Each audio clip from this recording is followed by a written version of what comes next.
Hello students, C programming language के lecture series में आपका स्वागत है। इस वीडियो में हम सीखेंगे लीनियर सर्च। हमारे पास एक एरे होगा जिसमें n एलिमेंट्स होंगे। हम यूजर से एक की एंटर करवाएंगे। मान लीजिए हमारे पास 7 1 136 724 इस तरह से एलिमेंट्स फील्ड हैं।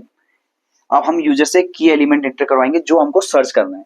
मान लीजिए मुझे 813 सर्च करना है, तो मैं यूजर से एक की वेरिएबल लेके उसमें 813 स्टोर करवाऊंगा और फिर वन बाय वन सारे एलिमेंट से उसको कंपेयर करूंगा। अगर मेरा की एलिमेंट मेरे किसी एरे एलिमेंट से मैच हो जाता है, मान लीजिए यहाँ पे ये आपका फोर्थ इंडेक्स पर 813 था तो इससे मैच हो गया, तो मुझे इसका इंडेक्स प्रिंट कराना होगा 4। और मान लीजिए अगर मेरा एलिमेंट किसी से मैच नहीं होता तो एलिमेंट नॉट फाउंड एक मैसेज मैं यूजर को प्रिंट कराऊंगा। तो सबसे पहले एक एरे स्टार्टिंग में ले लेंगे हम, जिसका मैक्सिमम साइज हमने मान लिया 50 है। अब उसके बाद n की वैल्यू के लिए हम n ले लेते हैं, लूप कंट्रोल करने के लिए i ले लेते हैं। हम एक वेरिएबल ले लेते हैं की, जिसमें हम यूजर से वो एलिमेंट एंटर करवाएंगे जो हमें सर्च करना है। अब सबसे पहले n की वैल्यू मांग लेते हैं, enter the number of elements, range कुछ भी आप बोलना चाहें। n की वैल्यू को रीड कर लेते हैं। अब हमारे पास सबसे पहले हमारा जो टास्क है वो हमें n एलिमेंट इनपुट लेने हैं यूजर से।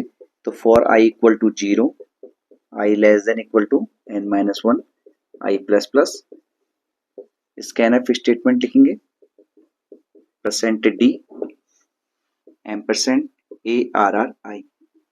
तो इस स्टेटमेंट के बाद हमारे एरे में n एलिमेंट इनपुट हो जाएंगे। अब मुझे पूरा का पूरा एरे ट्रेवर्स करना है तो मुझे फिर से एक लूप की जरूरत पड़ेगी, क्योंकि मुझे वन बाय वन सारे एलिमेंट को कंपेयर कराना है की एलिमेंट से। अब की एलिमेंट भी हमें जरूरत है तो पहले यूजर से की एलिमेंट मांग लेते हैं, enter the element to be searched, यानी कि जो हमें एलिमेंट ढूंढना है उसको हम स्कैन कर लेंगे। हमने की वेरिएबल इसी के लिए ले रखा है तो यहां पर मैं की को रीड कर लूंगा।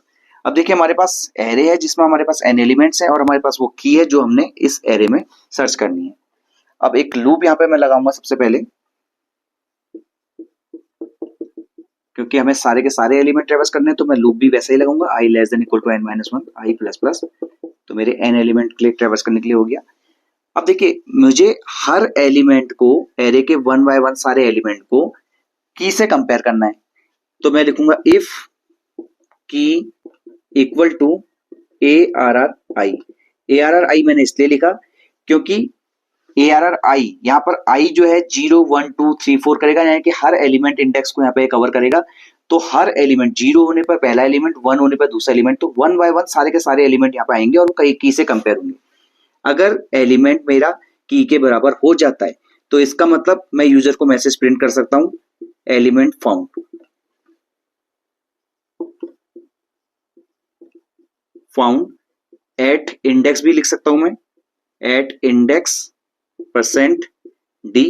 अब देखिए क्योंकि जब ये कंडीशन ट्रू हुई होगी तो इसका मतलब जो i में स्टोर वैल्यू होगी वही इंडेक्स पे वैल्यू होगी मेरी, तो मैं यहाँ पे i को लिख सकता हूं, element found at index i।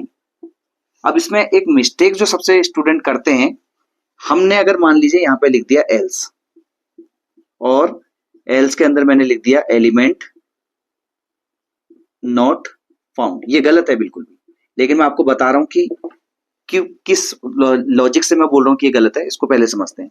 अगर मान लीजिए मैंने ऐसा लिख दिया if key equal to ARRI element found at index i, और एल्स में मैंने लिख दिया एलिमेंट नॉट फाउंड, तो होगा क्या? मान लीजिए मेरा एलिमेंट था 813 या 90 था, मान लीजिए की में 90 स्टोर करवाया था मैंने। अब मैं पहले 7 को कंपेयर कराऊंगा, मेरे पास की में मान लीजिए 90 है। अब मैं 7 को 90 से कंपेयर कराऊंगा तो ये कंडीशन फॉल्स हो जाएगी। यहाँ पे देखिए आप, अगर की 90 इक्वल टू 7, तो ये इसको तो प्रिंट कराएगा नहीं क्योंकि ये तो केवल ट्रू होने पे ही कराता है, लेकिन ये एल्स में प्रिंट करा देगा एलिमेंट नॉट फाउंड। तो यानी कि एक बार आपके स्क्रीन पर एलिमेंट नॉट फाउंड प्रिंट हो गया। अब उसके बाद की को फिर ये दूसरे एलिमेंट से कंपेयर कराएगा।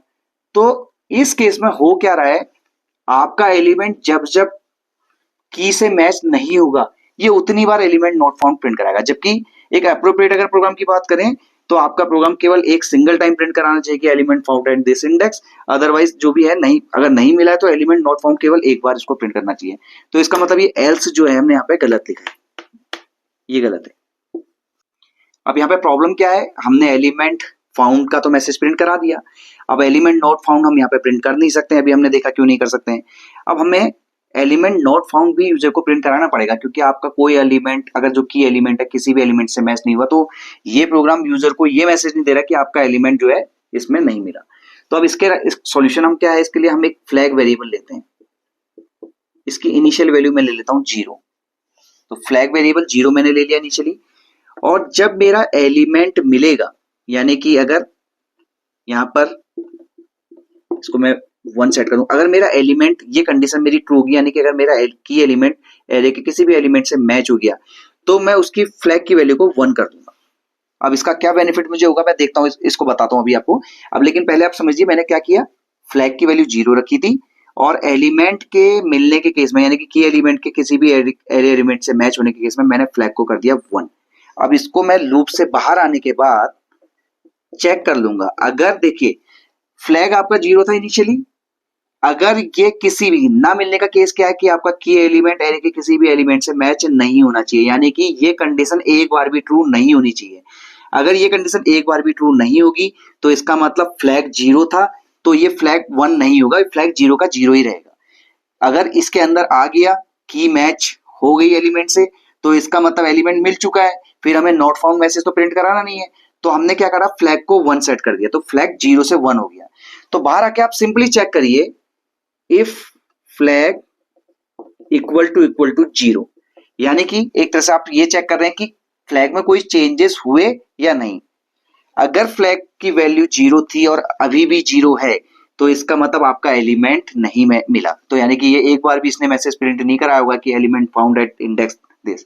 तो यहां पर मैंने बाहर आने के बाद चेक करा इफ फ्लैग इक्वल टू 0, और मैंने यहां पे मैसेज प्रिंट करा दिया एलिमेंट नॉट फाउंड।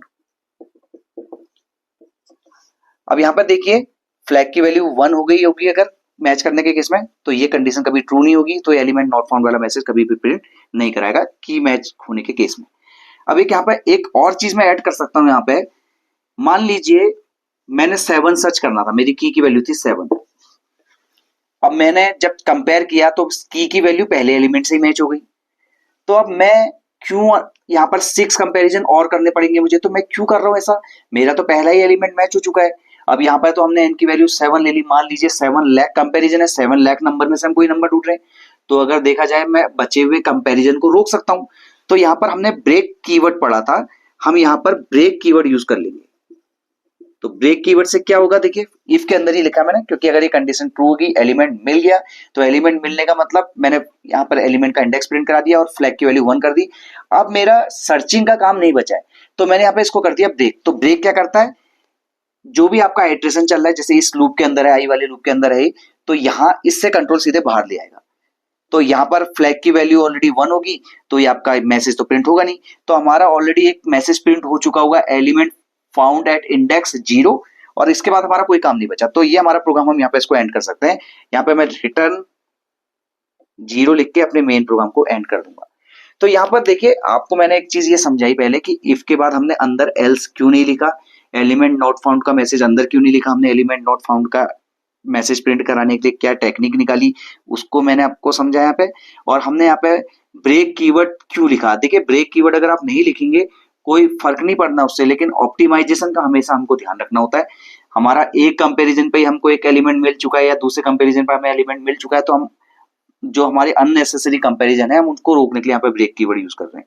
तो ये हमारा लीनियर सर्च जिसको हम बोलते हैं, लीनियर सर्च 1D एरे में कंप्लीट होती है। Thank you.